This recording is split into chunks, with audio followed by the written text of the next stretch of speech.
Bonsoir à tous. Donc mon projet c'est Torch Lensmaker et c'est effectivement un logiciel, donc une bibliothèque Python pour faire de la conception d'optique. Alors, un petit mot sur moi rapidement. Moi, je viens pas du monde de l'optique. En fait, je suis développeur, mais j'ai une formation en informatique. Donc ma spécialité c'est plus le développement logiciel et tout ce qui est maths info. Mais je me suis passionné d'optique il y a environ 2 ans. Et une des choses qui m'a le plus frappé, c'est les logiciels de conception dont je voulais me servir pour concevoir une première optique à l'époque et aussi pour apprendre en fait l'optique parce que je trouve que l'interactivité du logiciel est un très bon outil pédagogique. Et j'ai été frappé par le peu de logiciels qui existent, qui sont soit très chers, soit très compliqués, soit très vieux, et en tout cas qui n'utilisaient pas les outils que moi j'avais envie d'utiliser, à savoir le Python ou en tout cas l'informatique. Donc voilà pour la raison d'existence de ce projet. C'est avant tout pour moi parce que j'avais envie d'apprendre l'optique et de pratiquer l'optique. Et parce que je pense qu'il y a énormément à faire en termes d'innovation informatique sur les logiciels donc théoriques de conception, c'est-à-dire de CAO et de calcul de surface. Voilà pour la raison d'être de ce projet. Rapidement, après on va vite passer dans des exemples, mais rapidement, donc Torch Lensmaker c'est un projet open source. Ça c'est quelque chose auquel je tiens beaucoup de mon côté. Pour le côté accessible, donc évidemment parce que en premier lieu c'est gratuit, mais aussi une question d'ouverture et d'accessibilité au sens large, c'est-à-dire qu'on peut voir comment ça marche, on peut proposer des modifications, on peut chercher des bugs, on peut, etc. Donc essayer de construire toute une communauté autour de ce projet pour proposer une alternative moderne et accessible à la conception d'optique et à tout ce qui est dessin industriel pour l'optique. Et pour ceux qui connaissent, la licence du projet, c'est la licence GPLv3, à laquelle je tiens beaucoup aussi. Un petit mot sur l'ACAO basé code. C'est une approche qui est à la mode depuis quelques temps. Historiquement, le dessin industriel et la conception, que ce soit en mécanique, en électronique ou même en optique, c'était quelque chose d'assez interactif, où on fait un dessin soit à la souris, soit avec des outils de tracé de courbe. Mais en tout cas, c'est comme disait Lucas, euh, avec la souris et éventuellement quelques boutons, quelques raccourcis clavier, mais il y a une mode qui monte pas mal depuis quelques temps, c'est la CAO Basic Code. Donc ici, vous avez un exemple, peut-être je zoome un peu. Vous avez un exemple d'un logiciel qui s'appelle OpenSCAD, donc pas du tout dans l'optique, hein, c'est un logiciel de dessin industriel mécanique. Et ici, il y a un exemple de la conception d'une, je ne sais pas ce que c'est, je pense que c'est une pompe ou un moteur de pompe, quelque chose comme ça. Et vous voyez que en fait, la pièce est entièrement décrite par le code qui est à gauche. C'est-à-dire que toutes les courbes, toutes les formes, toutes les distances sont décrites par du code. Ça permet une grande interactivité, une grande expressivité de ce qu'on veut concevoir. Et c'est une alternative intéressante pour faire de la conception. Voilà, bon, le choix de Python et tout, je rentre pas là-dedans. Troisième point, important à comprendre, c'est que la conception optique, en tout cas pour ce à quoi je me restreins, c'est-à-dire l'optique géométrique pour l'instant, c'est un problème inverse. C'est-à-dire que ce qu'on peut faire quand on connaît les lois de la physique, en l'occurrence la réflexion, la réfraction et la propagation de la lumière dans différents milieux, c'est qu'on peut, étant donné qu'on connaît tous les paramètres les paramètres physiques qui décrivent le système, on peut simuler ce que ferait la lumière à travers ce système et on peut calculer la performance qu'on obtiendrait avec tel rayon de courbure, avec tel espacement entre des lentilles, avec tel diamètre pour tel miroir. On peut obtenir une image avec telle et telle performance. Mais nous, ce qu'on veut faire, quand on conçoit un système, c'est qu'on veut faire l'inverse. On veut atteindre une certaine performance, un certain contraste dans l'image, l'absence de telle ou telle aberration, et ainsi de suite. Et la question qu'on pose, c'est quel est du coup le diamètre de ma lentille que je dois avoir, quel est le rayon de courbure, quel est le paramètre conique, parabolique, je ne sais quoi, combien de lentilles je dois avoir, quel est l'espacement entre ces lentilles, quelle est la tolérance que je peux donner à la fabrication sur tel et tel paramètre physique. Donc c'est ce qu'on appelle un problème inverse en ingénierie. Et il y a plein de façons il y a plein de littérature, etc. Mais une des façons, une des méthodes les plus efficaces, c'est l'optimisation numérique, c'est-à-dire minimiser une fonction de coût. Et c'est aussi ce qu'on fait dans le domaine de l'apprentissage automatique, donc du machine learning ou de l'intelligence artificielle. D'où la dépendance sur une bibliothèque qui s'appelle PyTorch, d'où le nom du projet aussi Torch Lensmaker. PyTorch, c'est une des dépendances les plus utilisées, open source aussi, pour faire de l'optimisation numérique moderne, pour apprendre, pour entraîner euh, tous les modèles d'IA actuels, ils sont pour une grande partie entraînés avec PyTorch ou un outil équivalent. Ça donne accès aux algorithmes qui sont vraiment les meilleurs en optimisation numérique, mais aussi aux outils et au hardware. Donc, par exemple, les GPU ou les serveurs, où on peut faire un apprentissage sur des fermes de serveurs à distance, etc., dans le cloud, grâce à cette techno. Et donc, l'idée, c'est d'en bénéficier pour concevoir des optiques potentiellement assez compliquées et rapidement grâce à des algorithmes d'optimisation très performants. Un petit schéma, donc là, vous avez l'illustration morale classique un peu d'un réseau de neurones ou d'un modèle de machine learning. Et là, tout ce que je voudrais en dire, c'est qu'il y a deux choses. En gros, il y a ce qu'on appelle des couches, layers en anglais. Ici, il y en a trois, donc à gauche, au milieu et à droite. Et il y a entre ces couches des données qui transitent. En dessous, maintenant, on va mettre l'illustration schématique d'un système optique dans lequel il y a ici 4, pour être exact, en fait 8, parce qu'il y a 8 euh, surfaces optiques.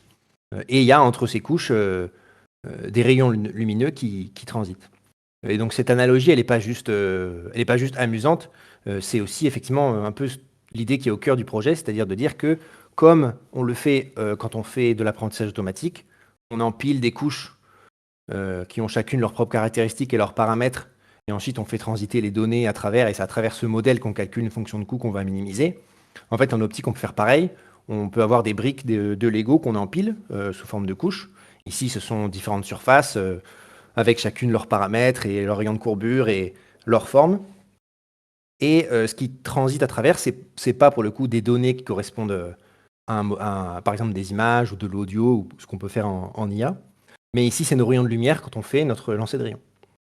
Et donc l'analogie, elle n'est pas juste visuelle, elle est tout à fait légitime. Et c'est ça qui est intéressant, c'est qu'après, en utilisant ce Torch Lensmaker, on peut empiler différentes couches pour explorer facilement plein de conceptions optiques différentes.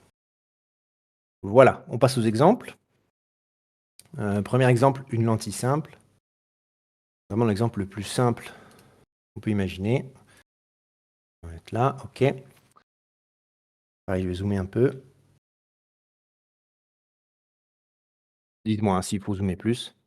Ici, on a donc un exemple de code Python. Alors, pour ceux qui ne parlent pas le Python, pas de panique. Ok, donc exemple numéro 1. Une lentille simple, donc je ne vais pas rentrer dans le détail du code, mais tout ça pour dire que c'est ici globalement un modèle séquentiel assez simple, où on a ici 5 éléments. Donc le premier, c'est une source de lumière avec un certain diamètre. Ensuite, on a ce que j'appelle un gap, c'est-à-dire un espacement de ici 10 unités de longueur. Donc, après, ça peut être des millimètres ou des mètres. Les choses sont sans dimension. On a aussi une lentille qui est définie un peu plus haut. Ensuite, de nouveau un espacement de 30 et ensuite un point focal. Donc tout ce code-là, c'est tout ce dont on a besoin pour définir ce système optique simple. Il y a aussi un outil que je développe aussi dans le cadre du projet qui s'appelle TLMViewer, qui est aussi un outil open source qui est lié au projet, qui permet de faire de la visualisation de systèmes optiques. Donc ici, on a la visualisation en 2D du système qu'on a défini avec notre code Python juste au-dessus. On peut zoomer, etc. On a donc ici la source de lumière. Bon, il n'y a que 3 rayons qui sont représentés, mais on peut configurer différemment. Une lentille avec 2 surfaces ici sphériques. Et ensuite, du coup, la simulation du lancer de rayons et les rayons qui convergent un peu plus loin derrière la lentille. On va aussi représenter sur le point rouge, là, le point focal qu'on a défini. Et donc, ce qu'on voit, c'est que les rayons de lumière ne convergent pas là où on veut sur le point focal, ce qui est tout à fait normal, puisque dans le modèle ici, on a pris le rayon de courbure de la surface et la distance focale à peu près au hasard. Et donc, forcément, ça ne colle pas. Donc, on peut calculer, par contre, ce qu'on appelle une loss function dans le domaine du machine learning, ce que les opticiens, alors j'ai jamais compris pourquoi, appellent ça une fonction de mérite, en général dans le jargon. Bon, moi j'appelle ça une fonction de coût parce que je trouve ça plus cohérent. Mais on peut calculer cette fonction qu'on va en tout cas après chercher à minimiser. Et donc minimiser cette fonction, c'est optimiser, donc c'est résoudre le problème inverse de la conception optique. Ici, c'est le même système qu'on visualise, mais cette fois en 3D. Alors je bouge doucement parce que je ne sais pas à quel point ça marche le partage d'écran. Mais vous voyez ici le même système. Simplement, le lancer de rayon, au lieu de le faire en 2D, on le fait en 3D. Voilà. Et on peut, avec quelques lignes de code, faire une optimisation pour chercher à minimiser cette fonction de coût. Et donc, on voit ici le code qui le fait. Donc, en gros, c'est un appel à une fonction optimize avec quelques paramètres, 60 itérations, des hyperparamètres d'apprentissage. Ça, pour les gens du machine learning, c'est c'est relativement simple. Pour les autres, c'est sûrement du chinois. Mais bon, c'est une optimisation, donc c'est une minimisation d'une fonction qui calcule la performance du système optique. Ici, on a la trace de l'optimisation, donc il n'y a pas grand-chose à dire, mais pour voir que le coût commence ici avec cette valeur et puis diminue.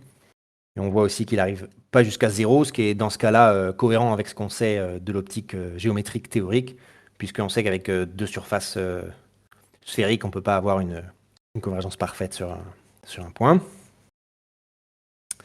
Ici, c'est donc en haut le paramètre C qui correspond au rayon de courbure, enfin à l'inverse du rayon de courbure de la surface sphérique, des deux surfaces de notre lentille, et en dessous le coût qui donc lui tend vers 0 à mesure qu'on optimise. Et ensuite on peut réafficher le même système et on voit que la performance est bien meilleure et que les rayons de lumière convergent à peu près sur le point qu'on avait défini. Pourquoi à peu près? Parce que, encore une fois, c'est une surface sphérique, donc on ne peut pas converger parfaitement dans le cas réfractif ici. Voilà pour l'exemple simple. Ensuite, exemple 2, j'avais mis quoi? Triplet de Cook. Alors là, c'est juste pour illustrer. Tout ça, c'est un exemple évidemment hyper simple avec deux surfaces sphériques, mais on peut faire avec la librairie des systèmes optiques plus complexes. Donc ici, j'ai pris un vieux brevet qu'on trouve sur Wikipédia avec les rayons de courbure et les écartements entre les surfaces. Je les rentre en Python pour définir mon système. Donc, là, je ne rentre pas dans le détail, mais vous voyez, il y a en gros 6 surfaces sphériques. Il y a aussi un diamètre d'ouverture ici, etc. Bon, tout ça, il rentre toutes les données du brevet, j'ai juste traduites dans le langage de Torch LensMaker en Python. Il y a aussi des modèles qui correspondent aux matériaux du verre, etc. Bon, je ne rentre pas dans le détail, mais vous imaginez un peu que tout ça est défini en Python. Et après, voilà, on peut visualiser avec le même outil le système optique qu'on a défini. Et là, pareil, on a mis un plan focal. Alors là, pour le coup, il y a des couleurs, parce que tout à l'heure, c'était monochromatique. Là, c'est avec... non, pardon, c'est toujours monochromatique, mais c'est avec... tout à l'heure, c'était une source ponctuelle. Là, c'est une source avec un diamètre. Donc, les couleurs correspondent aux coordonnées dans le champ. Et on voit que ça converge sur un plan focal, mais pareil, on peut calculer un coût avec une performance qu'on peut optimiser. Donc, c'est ce qu'on fait ici. Donc là, je passe un peu vite pour avancer. On voit le système en 3D. Bon, le viewer est en cours de développement, hein, c'est pas encore parfait. C'est même complètement incomplet, mais bon, c'est un peu basique, mais tout ça, c'est fait maison, donc ça prend du temps. Pareil, une boucle d'optimisation ici. On part d'un score qui est très mauvais et on arrive à un score un peu meilleur. Là, on voit qu'il y a plein de paramètres qui sont optimisés. Alors là, le graphe est un peu nul parce que comme ils ont des ordres de grandeur qui sont très différents, on ne voit pas la variation. Donc là, c'est juste l'affichage qui est un peu nul, mais il varie un petit peu. Et là, la fonction de coût qui tend vers 0 aussi, avec l'optimisation. Et ici, on a donc le système optique après l'optimisation avec des rayons qui convergent beaucoup mieux pour former une image sur le plan focal. Voilà. Dernier exemple que je voulais montrer, l'arc-en-ciel. Ça, c'est bon. Sur le site du projet, vous pouvez les voir, le site s'appelle Torch LensMaker, vous avez plein d'exemples et tout. J'essaie de mettre à jour le plus régulièrement possible. Il y a des exemples, et là, j'ai pas le temps de faire tous les exemples, mais il y a d'autres exemples, j'essaie d'en rajouter parce que c'est quand même le plus intéressant en général. C'est les exemples, donc j'essaie d'en rajouter dès que je peux. Et à mesure aussi que des nouvelles fonctionnalités sont ajoutées au projet. Il y a plein de choses que j'aimerais modéliser, mais que je ne peux pas encore parce qu'il n'y a pas encore les fonctionnalités dans le logiciel. Mais un que j'aime beaucoup, c'est donc l'arc-en-ciel. Et en particulier, là, ici, ce qu'on va essayer de faire, c'est la simulation optique de ce qui se passe dans une goutte d'eau lorsqu'un arc-en-ciel apparaît. Donc ça, c'est l'image de Wikipédia qu'on va essayer de reproduire avec les rayons incidents en haut à gauche, qui arrivent d'en haut à gauche, qui rentrent dans la goutte d'eau en direction, vers la droite. Voilà, donc là, on a un code Python un peu plus long forcément, mais finalement pas si compliqué quand même, je trouve. Enfin, en tout cas, moi, je le trouve assez élégant. Encore une fois, je rentre pas dans le détail, mais vous voyez que c'est une séquence qui définit le système optique avec, au tout début, alors, je sais pas où elle est ici. Voilà, au tout début, une source de lumière. Donc là, c'est un objet à l'infini pour représenter le Soleil avec un 0,5, c'est de mémoire, c'est le diamètre angulaire apparent du Soleil. 0,5 degrés. Après, on a une distance, une surface réfractive. On a ensuite une surface réflective, puisque c'est comme ça que je vais montrer après, et une surface réfractive. Donc, je zoome tout de suite, ici sur la simulation. La lumière, pareil, comme dans le schéma de Wikipédia, arrivant à gauche, rentre dans la goutte d'eau ici. Donc, on a une première interface, ce sera plus simple d'expliquer comme ça. On a une première interface où la lumière passe de l'air à l'intérieur de la goutte d'eau. Donc, c'est donc une surface réfractive, donc une réfraction qui opère ici. Ensuite, à l'arrière de la goutte d'eau, il y a une surface qui se comporte comme un miroir, donc il y a une réflexion. Et pour finir, il y a une troisième interface optique ici, avec une réfraction de nouveau. Et la succession de ces trois événements optiques donne la formation de la dispersion ici, donc de la séparation de la lumière blanche en ses composantes chromatiques, et ce qui contribue à la formation de l'arc-en-ciel. En réalité, la formation de l'arc-en-ciel, c'est un peu plus compliqué, parce qu'il n'y a pas qu'une seule goutte d'eau, il y a plein de gouttes d'eau qui s'additionnent, etc., pour former l'angle à 42 degrés de l'arc-en-ciel primaire, etc. Bon, là, c'est une simulation simple, mais c'est pour montrer que, voilà, avec un petit code Python, on peut simuler tout à fait correctement la lumière. Et ici, le même modèle, juste visualisé avec un lancer de rayon en 3D, donc c'est un peu plus dur à voir. Et là, le viewer est un peu trop limité, enfin, il faut ajouter des choses, mais on peut voir que, pareil, on peut simuler la lumière en 3D aussi. Et voir la goutte d'eau parfaitement sphérique ici, qui crée un peu l'arc-en-ciel. Bon. Voilà. Pour conclure, j'ai parlé 17 minutes, voilà, donc encore 1 minute et j'arrête. Torch Lensmaker, c'est un projet pour l'instant sur lequel je travaille tout seul, que j'ai commencé un peu on and off depuis 2 ans, mais depuis janvier et là jusqu'à la moitié de l'année, jusqu'à mi-2026, j'ai obtenu un financement de la fondation NLNet qui me permet de travailler à plein temps sur le projet, donc ça c'est très chouette. Ce qui est rare dans le domaine de l'open source d'avoir ce genre de financement, donc je suis très reconnaissant envers la fondation NLNet, qui est une fondation, une association qui est basée aux Pays-Bas, qui finance plein de projets dans le domaine de l'open source. Et ils financent plein de projets très intéressants avec de l'argent qui vient à l'origine de la Commission européenne. Par contre, après cet été, en gros, je ne sais pas encore comment je vais pouvoir continuer ce projet, donc on verra. Moi, j'aimerais beaucoup continuer parce que j'ai plein de choses que j'aimerais ajouter. Mais voilà, si vous avez des idées ou si vous avez même juste des encouragements, ça fait plaisir. Moi, j'aimerais bien peut-être intéresser des labos de recherche en optique ou des entreprises, si ce n'est pour un financement, même juste pour un hébergement ou pour des discussions techniques, ce serait super. J'ai quelques contacts déjà dans ce domaine, mais plus de contacts, ça fait toujours plaisir. Voilà, merci beaucoup. Il reste un peu de temps pour les questions, j'espère. Merci beaucoup, Victor, pour ta présentation. Alors, je vais regarder si on a des questions. Oui, oui, j'ai plus la main, Euh, alors j'ai pris la parole. C'est Alain. Parfait. Ouais, je t'entends. Ce qu'on aime bien quand même à la fin, puisque tu formes une image quand même à la fin, c'est du lancer de rayon, mais il y a un foyer, il y a un endroit où on aimerait voir comment se forme l'image physiquement, quoi. Le passage, pas forcément de faire de la propagation de Fresnel ou des choses comme ça, mais faire s'il y a une tâche de diffraction, ça dit des choses, tu vois, ou je sais pas si ça le fait déjà ou pas, mais ça Ouais, je c'est vois ce que tu veux dire. C'est prévu. Je sais pas quoi dire à part que c'est prévu. C'est un peu plus compliqué parce que ça demande d'avoir une simulation d'une scène pour émettre des rayons à partir d'une scène et pas juste à partir d'une source simple comme les sources que j'ai montrées là, qui sont soit des sources ponctuelles, soit juste une source sphérique en gros. Donc oui, ce serait effectivement bien de l'ajouter et on peut le faire parce qu'on a tout le code de lancer de rayons, mais juste j'ai pas encore fait quoi. Mais oui, tout à fait, ce serait super intéressant. parce que Est-ce que vous parlez de simulation de caustique, tous les deux, là?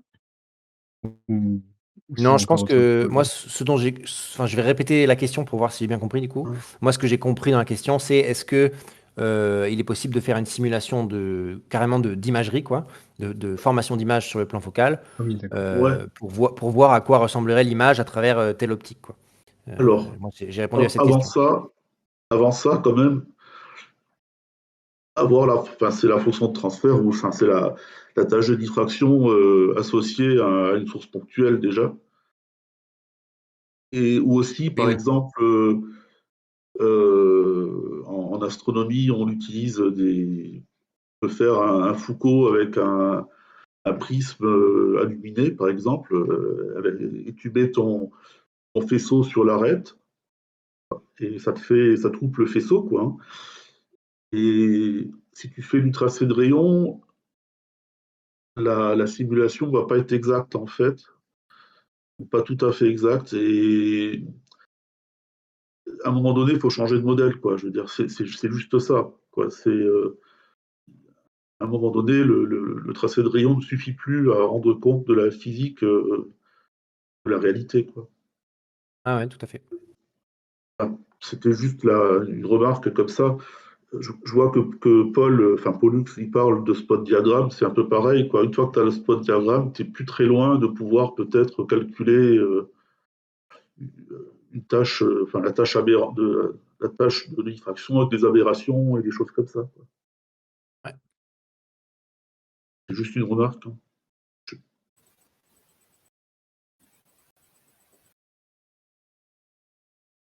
Est-ce qu'il y a d'autres questions?